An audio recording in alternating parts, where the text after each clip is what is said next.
La pluie peut-elle laver les fantômes? À Portland, cette nuit-là, elle essayait désespérément, fouettant l'asphalte comme pour en extraire les secrets. Mais la ville gardait obstinément les empreintes du passé, attendant simplement qu'une sirène stridente vienne les réveiller. Il était près de minuit à Portland. La pluie tombait, fine et insistante, tissant des fils d'argent liquide contre le pare-brise de l'ambulance. Julia Dawson était assise sur le siège passager, ses mains gantées, reposant calmement sur ses genoux. Elle attendait le prochain appel, celui qui pourrait ou non survenir avant la fin de son service. Les nuits de Portland possédaient un calme particulier, une tranquillité trompeuse. Au loin, le gémissement d'une autre sirène s'estompait, laissant la ville scintiller sous une brume humide. Soudain, la radio crépita, brisant le silence. Unité 47. Répondez à une urgence médicale. Artemis Country Club sur W Skyline Boulevard. Anaphylaxie possible. Homme adulte, conscient mais état se détériorant. Le corps de Julia réagit avant même que son esprit n'ait traité l'information. L'adrénaline effaça instantanément la fatigue. Bien reçu, en route, dit-elle en faisant un signe de tête à Vicile, le chauffeur. Zena, sa partenaire à l'arrière, attrapa déjà la trousse de traumatologie. Le hurlement de la sirène déchira le crachin alors qu'ils fonçaient vers les collines. Lorsqu'ils arrivèrent, le parking du club était un labyrinthe de voitures de luxe. Les phares des véhicules se reflétaient en éclats sur les flaques d'eau. À l'intérieur du bâtiment opulent, les sons étouffés de rires et de musique s'échappaient de la salle de bal. Un orchestre jouait toujours, imperturbable, malgré la panique évidente qui s'était emparée d'une des tables près de la piste de danse. Un homme en smoking était affalé en avant, le visage dangereusement gonflé. Il haletait bruyamment, cherchant de l'air, tandis qu'une femme à côté de lui criait à l'aide, sa voix aiguë perçant le brouhaha. Julia s'agenouilla à ses côtés, son calme professionnel prenant le dessus. Épinéphrine, 1 milligramme en intramusculaire, ordonna-t-elle fermement. Zena prépara l'injection avec une précision exercée. Julia repéra un site d'injection sur le bras de l'homme et l'aiguillette s'enfonça. Oxygène, 10 litres au masque, maintenant. En quelques instants, la couleur commença à revenir sur les joues de l'homme. Sa respiration sifflante s'apaisa. « Bien, » murmura Julia, en vérifiant son pouls, qui se régularisait. « Nous allons le transférer pour surveillance, mais il est stable. » Un vague applaudissement parcourut la foule, un son tendu, empreint d'un soulagement collectif. Julia se releva, retira ses gants d'un geste sec et se tourna pour chercher l'organisateur de l'événement. C'est alors qu'elle se figea. De l'autre côté de la piste de danse, près de l'estrade, se tenait le marié. Il était grand, vêtu d'un smoking noir impeccable, une petite rose épinglée à son revers. Les lumières douces des lustres en cristal attrapèrent son profil. Un profil affûté, précis et familier, terriblement familier. Le cœur de Julia cessa de battre pendant une seconde interminable. Elle connaissait ce visage. Elle connaissait ses cheveux sombres, cette même courbe de sourire qu'elle avait mémorisée des années auparavant, une image gravée dans sa mémoire comme un trésor perdu. « David » souffla-t-elle, sa voix à peine audible dans le tumulte ambiant. L'homme tourna les yeux vers elle, un éclair de confusion traversant ses traits. « Je vous demande pardon ?» dit-il, poli mais distant. La gorge de Julia se serra. « David Miller, c'est moi, Julia. » Un murmure parcourut les invités les plus proches. La mariée, à ses côtés, se raidit visiblement. L'homme secoua la tête, un froncement de sourcils inquiet. « Vous faites erreur. Je m'appelle Eric Miller. »« Non, » insista-t-elle rapidement, une vague de désespoir montant en elle. « Vous avez la même tache de naissance, derrière l'oreille droite. »« Assez !» Une voix profonde et autoritaire déchira l'air. À la table d'honneur, un homme plus âgé se leva, Richard Montgomery, le père de la mariée. Son visage était rouge de colère. « C'est un événement privé. Faites-la sortir d'ici. » 2 gardes de sécurité s'avancèrent immédiatement. Julia tenta de s'expliquer, Mais les mots sortaient de manière confuse, emmêlés. Je... Il ressemble exactement. Dehors, aboya Montgomery. Ils la raccompagnèrent fermement vers la sortie, tandis que les invités chuchotaient derrière leurs mains. Les joues de Julia brûlaient de honte alors qu'elle retrouvait la pluie froide de la nuit. Les portes de la salle de bal se refermèrent derrière elle avec un bruit sourd, scellant la musique et la chaleur à l'intérieur. Elle resta là, un long moment, trempée et tremblante, regardant les reflets des lumières se brouiller dans les flaques à ses pieds. C'était peut-être l'épuisement, c'était peut-être la folie, mais elle savait ce qu'elle avait vu. L'homme à l'intérieur n'était pas seulement un étranger, c'était le fantôme d'un amour qu'elle avait enterré il y a 15 longues années. La pluie n'avait pas cessé lorsque Julia rentra chez elle. Son appartement, une petite unité au 2e étage près du pont Saint-John, sentait faiblement le café et l'antiseptique, l'odeur de son travail qui s'accrochait à elle. Les lumières de la ville scintillaient sur le trottoir mouillé en contrebas, projetant des ondulations dorées sur le mur de son salon. Elle jeta sa veste humide sur une chaise et s'assit lourdement sur le canapé, trop nerveuse pour dormir. Merche, son vieux chat tigré, s'étira sur l'accoudoir et cligna des yeux vers elle, comme pour lui demander des explications. Julia tendit la main, distraitement, passant ses doigts dans sa fourrure épaisse. « Tu ne me croirais pas si je te le racontais, murmura-t-elle. L'image de l'homme en smoking ne voulait pas quitter son esprit. Cette même mâchoire anguleuse, ce même sourire tranquille, et même cette minuscule cicatrice presque invisible sous son menton. Ils n'étaient pas seulement similaires, c'était David. Mais c'était impossible. David Miller avait disparu il y a 15 ans, avalé par le temps et le silence. Elle se leva et se dirigea vers le placard de l'entrée.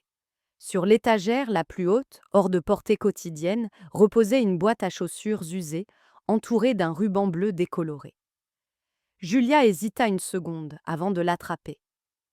À l'intérieur se trouvaient donc les fragments d'une vie qu'elle avait depuis longtemps mise de côté. Une petite bague en argent, des talons de billets de fête foraine d'été et une pile de vieux polaroïdes. Elle les étala sur la table basse. Ils étaient là que là, 2 jeunes visages figés dans un éclat de rire. Elle avait 19 ans, les joues encore douces, les yeux pleins d'une confiance absolue. Il avait 20 ans, une guitare négligemment passée sur l'épaule. Le genre de garçon qui donnait l'impression que le monde était vaste et plein de promesses. David avait été son premier tout. Premier amour, premier chagrin, première leçon sur la fragilité du bonheur. Il était sauvage et charmant, le genre d'homme qui faisait la course avec le vent, juste pour se sentir vivant. Elle était la prudente, toujours à planifier, toujours à s'inquiéter. Ils s'étaient rencontrés lors d'une collecte de sang sur le campus, ironiquement. Elle, en tant que bénévole, lui, en tant que donneur réticent, traîné là par un ami. À la fin de la semaine, ils étaient inséparables. Mais un amour qui brûle trop fort ne dure jamais. La jalousie s'était insinuée au cours de leur 2e année ensemble.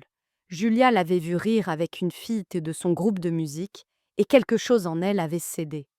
Des mots durs avaient été prononcés. Les excuses étaient venues trop tard.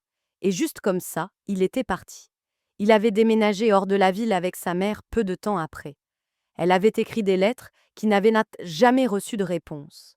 Finalement, le silence était devenu sa réponse. Les années s'étaient estompées. Julia avait terminé sa formation, était devenue ambulancière et avait épousé Stanley Dawson, un dentiste dont l'idée de l'affection consistait à planifier leur dîner entre 2 rendez-vous. Le mariage fut court et froid. Ils divorcèrent discrètement. Pas d'enfants, pas de drame, juste 2 personnes réalisant qu'il n'y avait plus rien à sauver. Maintenant, assise dans la pénombre de son salon, Julia sentait la vieille blessure se rouvrir. Le souvenir du sourire de David lui faisait mal, comme un bleu. Elle retourna une photographie et traça son nom au dos. L'encre était passée, mais toujours visible. Eric Miller, le marié qu'elle avait vu ce soir. Il avait le visage de David, la voix de David, et même cette habitude de pencher la tête en écoutant. Personne ne pouvait se ressembler à ce point par pur hasard. Julia se renversa sur le canapé, la tempête à l'extérieur s'intensifiant. Coïncidence ? Peut-être. Mais quelque chose au fond de ses entrailles lui murmurait le contraire. Ce n'était pas une coïncidence. C'était le destin qui frappait à nouveau à sa porte, après 15 longues années de silence. Le lendemain matin, la pluie avait enfin cessé, laissant les rues de Portland propres et lavées sous un pâle soleil d'hiver. Julia était assise dans sa voiture devant le bâtiment à la façade vitrée de Rose Crown Confection, la confiserie de la Couronne Rose. Ses doigts tapaient nerveusement sur le volant. À travers le pare-brise, elle pouvait voir des employés en blouse blanche s'activer à l'intérieur. Une douce odeur de sucre flottait faiblement depuis les bouches d'aération de l'usine. Elle s'était dit qu'elle venait seulement pour se vider l'esprit, pour se prouver qu'elle ne perdait pas contact avec la réalité. Mais quand elle vit le nom Eric Miller gravé sur l'annuaire du bureau, à côté de directeur des opérations, sa poitrine se serra. C'était lui, l'homme du mariage, l'homme qui ressemblait à David. Elle inspira brusquement, vérifia son reflet dans le rétroviseur et sortit. La réceptionniste l'accueillit avec une indifférence polie jusqu'à ce que Julia se présente comme l'ambulancière de l'incident de la nuit précédente. J'ai juste besoin de quelques minutes du temps de Monsieur Miller, dit-elle doucement. Quelques instants plus tard, Eric apparut au bout du couloir. À la lumière du jour, il ressemblait encore plus à David, ses mouvements, sa voix, la manière facile mais prudente dont il se tenait. « Vous êtes l'ambulancière d'hier soir, dit-il, sur la défensive mais pas méchamment. « Oui, répondit Julia, ses paumes moites. Je suis désolée pour la scène que j'ai provoquée.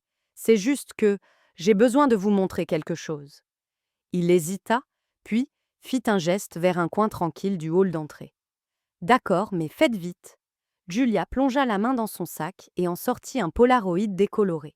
Dessus, une version plus jeune d'elle-même s'appuyait contre un arbre, riant aux éclats. À côté d'elle, se tenait un homme qui aurait pu être le jumeau d'Éric. Même sourire, mêmes yeux, tout était identique. Éric prit la photo avec précaution, la fixant longuement. Très longuement. « Cela me ressemble, dit-il finalement, la voix incertaine. Mais je n'ai jamais vu cette photo de ma vie. C'est parce que ce n'est pas vous, dit Julia calmement. Son nom était David Miller. Je l'aimais. Il a disparu il y a 15 ans avec sa mère, et je n'ai plus jamais eu de nouvelles. Éric fronça les sourcils, regardant toujours la photographie. « Je n'ai pas de frère, murmura-t-il. Du moins, pas que je sache. Mes parents me l'auraient dit. » Julia déglutit difficilement. David avait une petite tache de naissance derrière l'oreille droite, comme un croissant de lune. Lentement, presque malgré lui, Éric leva la main, effleurant l'endroit juste derrière son oreille. Ses doigts la trouvèrent.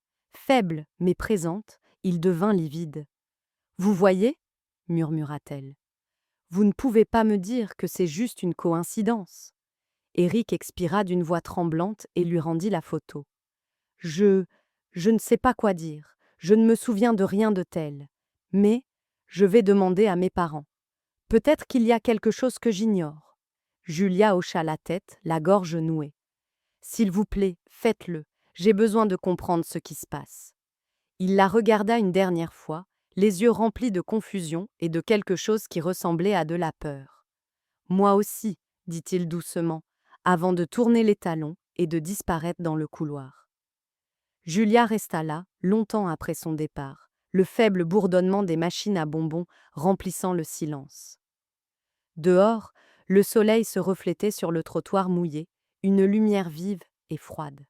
D'une manière ou d'une autre, au plus profond d'elle-même, elle savait que ce n'était pas fini.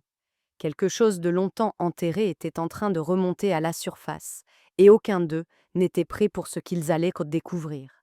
Éric rentra chez lui, ce soir-là avec l'image de la photographie gravée dans son esprit. Les lumières de l'autoroute s'étiraient en longues lignes pâles, devant ses yeux, mais il les remarquait à peine. Chaque mot que Julia avait prononcé résonnait dans sa tête, le même visage, la même tache de naissance, le même nom. Rien de tout cela n'avait de sens. Quand il entra dans la maison tranquille de la banlieue de Portland, une odeur de tisane à la camomille flottait depuis la cuisine.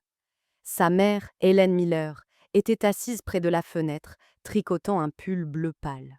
Elle lui sourit quand elle le vit, bien que ses mains tremblent légèrement à cause de l'âge.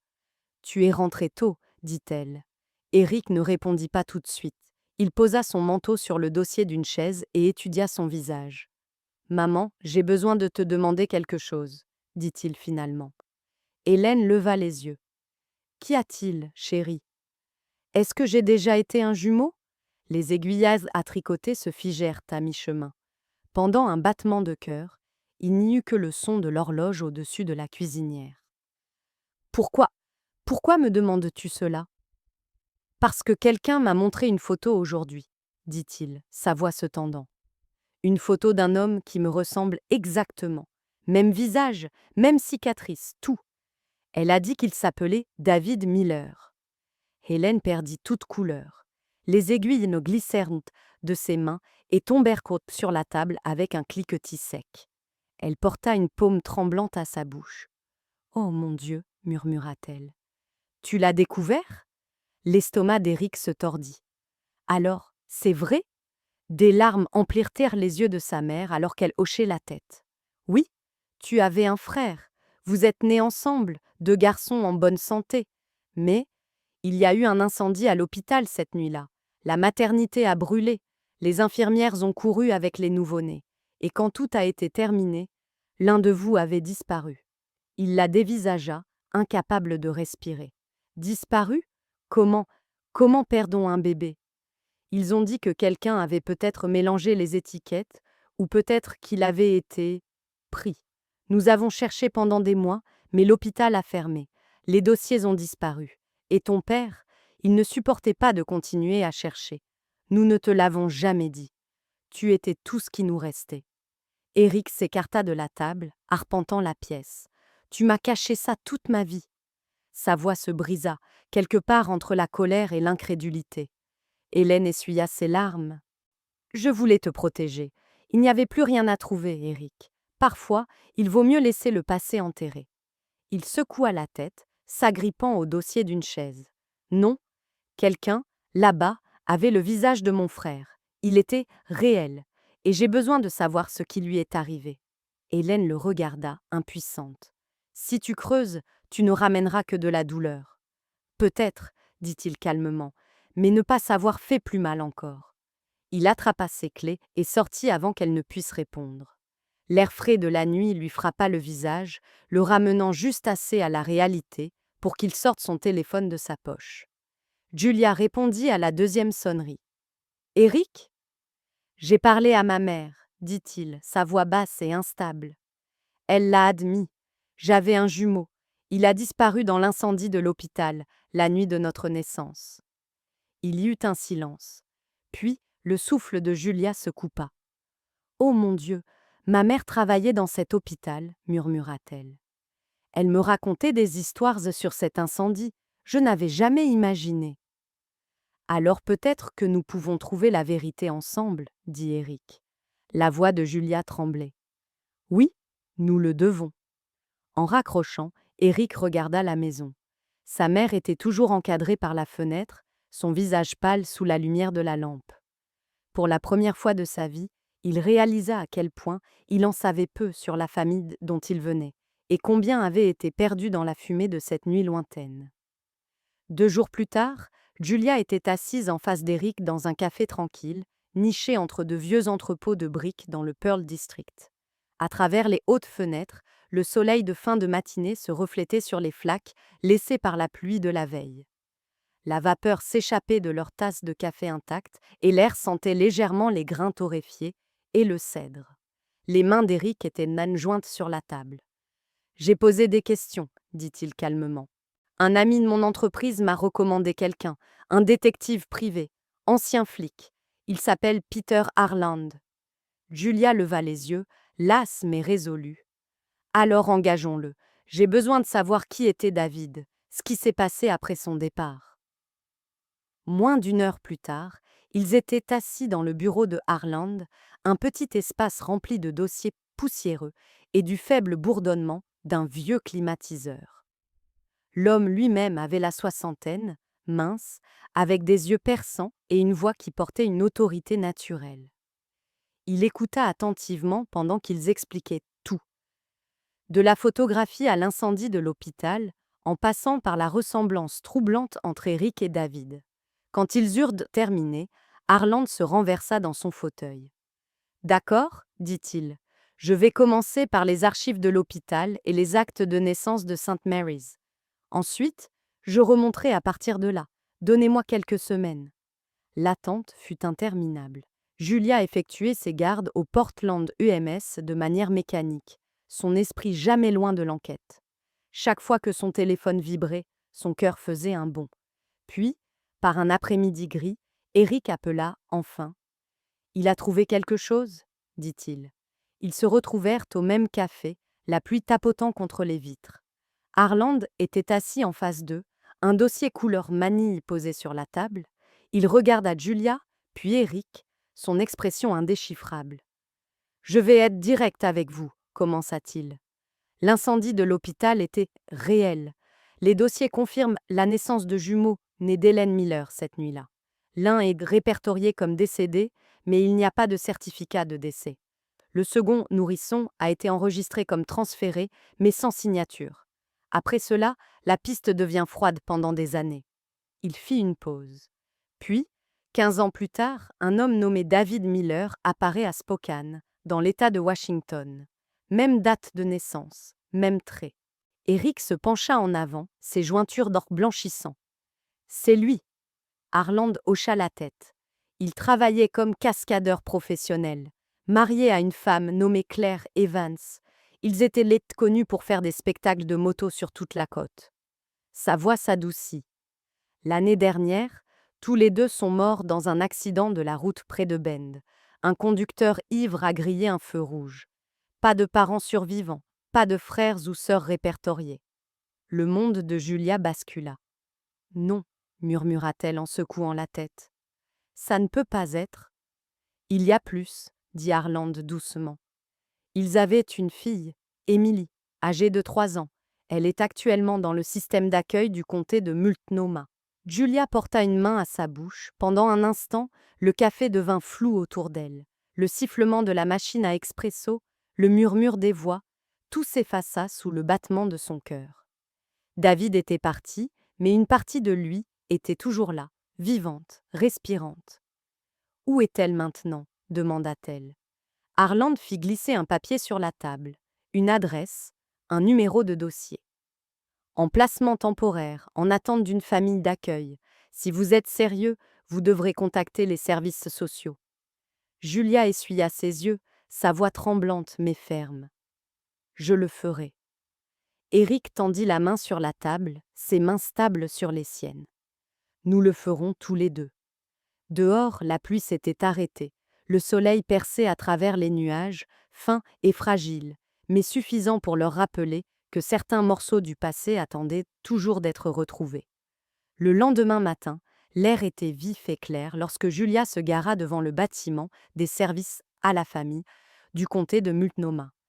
Les portes vitrées reflétaient un ciel gris et ses mains tremblaient légèrement alors qu'elle serrait le dossier que Peter Harland leur avait donné. Elle avait passé la nuit à les lire et les relire, le rapport confirmant la mort de David, la mention d'une fille nommée Emily, âgée de 3 ans. À l'intérieur, la zone d'accueil était lumineuse mais stérile, remplie du faible bourdonnement des ordinateurs et des voix douces des travailleurs sociaux répondant au téléphone. Une fresque de papillons peints couvrait un mur, censé rendre l'espace accueillant. Mais pour Julia, cela ne faisait que lui rappeler à quel point tout était fragile. « Je suis ici pour voir Emily Miller, » dit-elle à la femme derrière le comptoir. « Son numéro de dossier est… » Elle chercha le papier, sa voix tremblant. « Je connaissais son père. » Le sourire poli de la femme vacilla. « Êtes-vous un membre de la famille, madame ?» Julia hésita. « Pas légalement, mais… » « Je suis désolée, » dit la femme doucement. « Nous ne pouvons pas autoriser les visites sans lien de parenté, approuvé ou autorisation du tribunal. Émilie est en placement d'accueil temporaire. » Julia sentit l'air lui manquer. « S'il vous plaît, » dit-elle calmement. « Son père était quelqu'un que j'aimais. J'ai juste besoin de savoir qu'elle va bien. » Avant que l'employé ne puisse répondre, une voix familière s'éleva derrière elle. « Elle est avec moi ?» Julia se retourna. Eric se tenait dans l'embrasure de la porte, de la pluie encore sur son manteau. Il s'approcha du comptoir et tendit sa carte d'identité. Éric Miller. Émilie est ma nièce. Mon frère était son père. L'expression de la femme changea instantanément. Vous êtes répertorié comme son plus proche parent, dit-elle en feuilletant le dossier. Nous pouvons organiser une brève visite supervisée. Suivez-moi, s'il vous plaît. Les jambes de Julia semblaient faibles alors qu'il marchait dans le couloir. Les murs étaient tapissés de dessins d'enfants, des maisons, des bonshommes allumettes, des soleils avec des visages souriants. Lorsqu'ils atteignirent une salle de jeu, l'assistante sociale ouvrit la porte et s'écarta. À l'intérieur, une petite fille était assise par terre, empilant des blocs de bois en une tour penchée. Elle avait des cheveux châtain clair attachés en une tresse lâche et de grands yeux bleus, les yeux de David. La voir coupa le souffle à Julia. « Émilie, dit doucement l'assistante sociale, tu as de la visite. » L'enfant leva les yeux. Pendant un instant, la confusion vacilla sur son visage. Puis, comme si elle reconnaissait quelque chose d'invisible, elle se leva et marcha droit vers Julia. « Maman, dit la petite fille, sa voix fluette mais certaine. Julia se figea, la gorge nouée. Elle s'agenouilla, les mains tremblantes, et la petite fille jeta ses bras autour de son cou. Julia sentit la chaleur de son petit cœur battre, la douceur de ses cheveux. Tout l'air de la pièce sembla disparaître. Éric se détourna, essuyant ses propres yeux. Julia murmura. « Je ne suis pas ta maman, ma chérie, mais je te promets que tu es en sécurité maintenant. » Émilie leva les yeux vers elle, souriant, ses yeux brillants de confiance. À cet instant précis, Julia sut que ce n'était ni le hasard, ni la coïncidence. C'était le dernier cadeau de David. Un fragment de la vie qu'ils avaient donc perdu lui était rendu sous la forme de cet enfant. Alors qu'elle tenait Émilie contre elle, la douleur qui avait vécu en elle pendant 15 ans commença, enfin, à s'apaiser. Le domaine des Montgomery se dressait en bordure de la ville, surplombant la rivière Willamette, tel un monument à la richesse et à l'épuisement. Olivia Montgomery Miller dérivait dans ses couloirs de marbre comme sur une scène, toujours habillée pour un public qui n'existait plus. Éric avait cessé d'essayer de suivre son rythme depuis des mois. Ce soir-là, elle rentra à minuit. Son parfum était vif, mêlé de champagne et de fumée.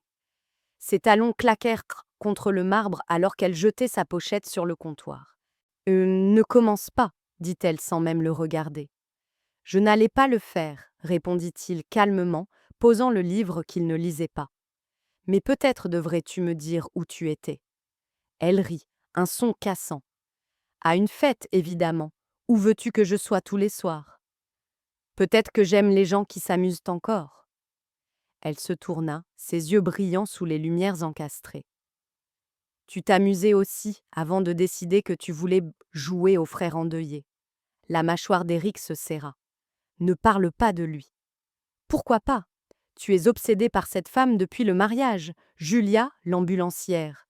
Peu importe ce qu'elle est. Est-ce que tu t'entends? Tu es marié, Éric, à moi. Ces mots le coupèrent, mais la part de vérité qu'ils contenaient lui fit encore plus mal. Nous étions mariés, dit-il doucement. Seulement de nom. Tu ne veux pas d'une maison, Olivia. Tu ne veux pas d'enfant. Tu veux du bruit, des lumières, de l'attention. Elle eut un sourire narquois. Et toi, tu veux une tragédie. Peut-être que tu aurais dû l'épouser, elle. Il se leva de son fauteuil. Peut-être que j'aurais dû. Le silence qui suivit fut si vif qu'il résonna à ses oreilles. L'expression d'Olivia se durcit. Tu vas regretter ça, mon père? J'ai déjà parlé à ton père, dit Éric. Il m'a dit que si je partais, je perdais tout. Les voitures, les comptes, les relations d'affaires, tout. Elle croisa les bras. Alors tu reviendras en rampant dans un mois. Il soutint son regard. Non, je vais construire quelque chose de différent. Son rire le suivit dans le couloir, cruel et résonnant. Tu n'es rien sans nous, Éric. Tu ne l'as jamais été. Lorsqu'il atteignit le garage, la pluie recommençait à tomber, douce d'abord, puis régulière. Il chargea une unique valise dans le coffre et conduisit jusqu'à ce que les lumières de la ville se brouillent derrière lui. Quand il s'arrêta, ce fut devant le petit appartement de Julia, près du pont Saint-John. Les fenêtres brillaient faiblement sous la pluie. Il resta un moment sur le porche, ne sachant pas s'il devait frapper. Puis, la porte s'ouvrit. Julia se tenait là, dans un cardigan, ses cheveux détachés autour de son visage, la surprise vacillant dans ses yeux. Éric.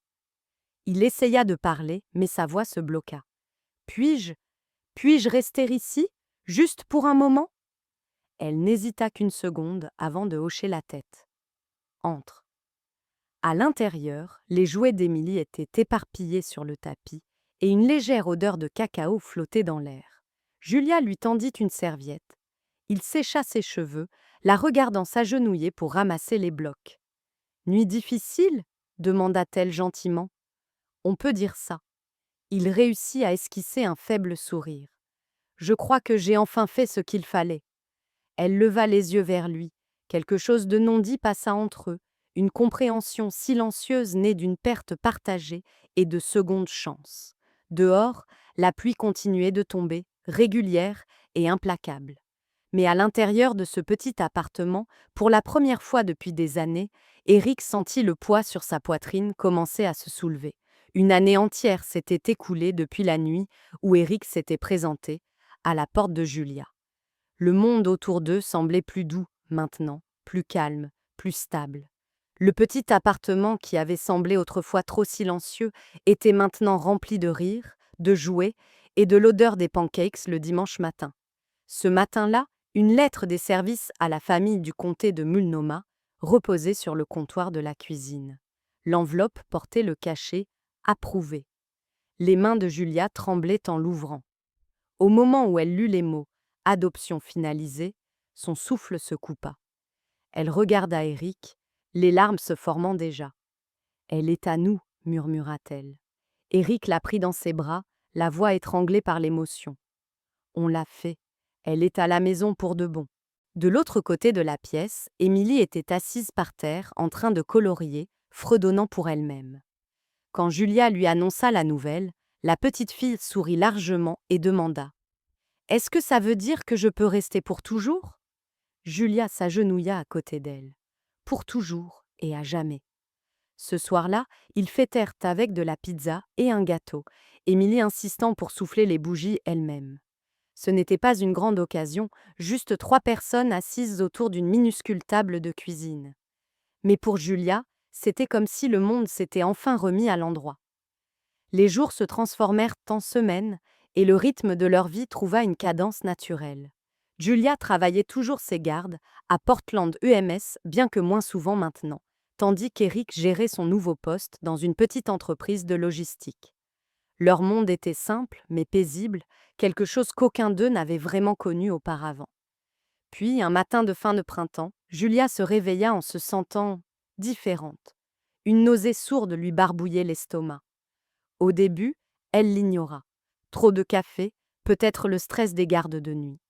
Mais à mesure que les jours passaient, l'épuisement s'intensifiait.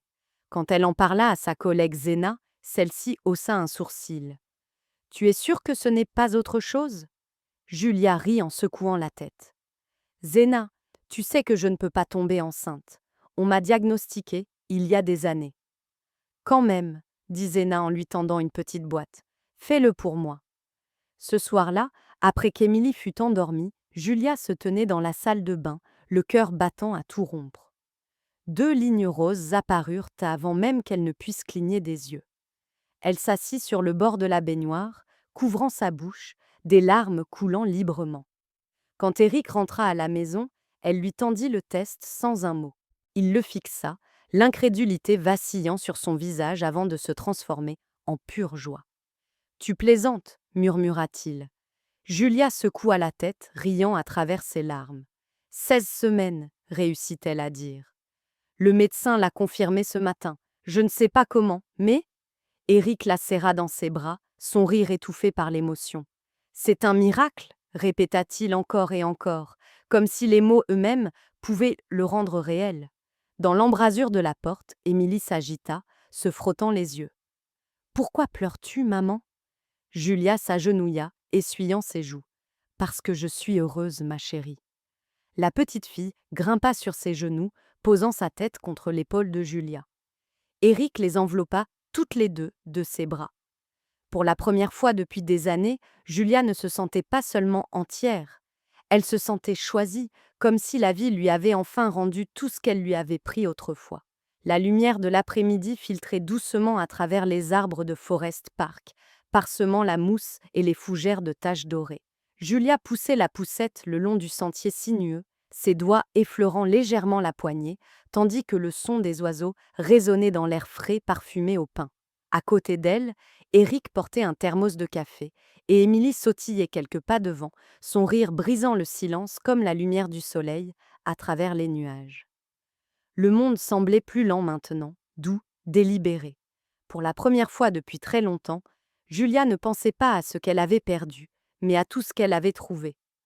Dans la poussette, le bébé Matthew s'agita, ses petits poings s'agitant sous sa couverture. Émilie se pencha par-dessus le bord et gloussa. « Il ressemble à ma poupée, dit-elle fièrement. Mais il est plus bruyant. » Eric rit. « Espérons qu'il ne tienne pas de moi, alors. » Julia leur sourit à tous les deux, son cœur gonflé de quelque chose de trop grand pour être nommé. Les derniers mois avaient été un tourbillon de nuits blanches, de biberons et d'histoires avant de dormir. Mais rien de tout cela ne semblait être un fardeau. Chaque cri, chaque petite main cherchant la sienne, tout cela ressemblait à la maison. Ils atteignirent une clairière surplombant la rivière. Julia s'arrêta pour admirer la vue, l'eau scintillant en contrebas, la ligne d'horizon de la ville distante et douce dans la brume de l'après-midi. Émilie grimpa sur un rocher voisin, écartant les bras. « C'est notre endroit, » annonça-t-elle. Eric hocha la tête. « Notre petit royaume. » Julia se pencha contre lui, sa tête reposant sur son épaule. « Qui aurait cru, » murmura-t-elle, « que quelque chose d'aussi brisé puisse se transformer en ça ?» Eric serra sa main. « Parfois, la vie ne reprend pas les choses. Elle les réarrange simplement jusqu'à ce qu'elles s'emboîtent à nouveau. » Une rafale de vent bruissa dans les arbres, transportant avec elle les faibles rires d'autres familles à proximité. Alors que Julia se tournait, son regard croisa une silhouette familière, debout au bord du sentier. Un homme grand, dans un manteau coûteux, des cheveux argentés scintillant à la lumière. Richard Montgomery. Il resta immobile un instant, les observant, la posture assurée qui avait autrefois rempli les salles de conseil et les salles de bal semblait plus petite maintenant, fragile face à ce qu'il voyait. Un homme qu'il avait renvoyé, tenant dans ses bras tout ce que l'argent ne pourrait jamais acheter. Leurs regards se croisèrent brièvement. Julia lui fit un signe de tête poli. Le regard de Richard s'adoucit, et pour la première fois, il n'avait pas l'air fier ou en colère, juste humain. Il baissa légèrement la tête, puis se retourna et s'éloigna. Julia le regarda partir, son cœur étonnamment en paix. Émilie lui tira la manche. « Maman, on peut revenir ici demain ?» Julia s'agenouilla pour remonter la fermeture éclair de la veste de sa fille.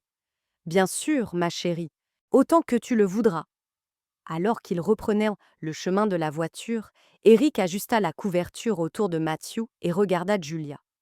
Elle sourit, la lumière déclinante du soleil réchauffant son visage. Dans ce moment tranquille, entourée de rires et du bruissement des feuilles, elle comprit enfin ce que la vie avait essayé de lui apprendre depuis tout ce temps. La vraie richesse ne se mesure pas en chiffres, mais dans les cœurs qui choisissent de rester.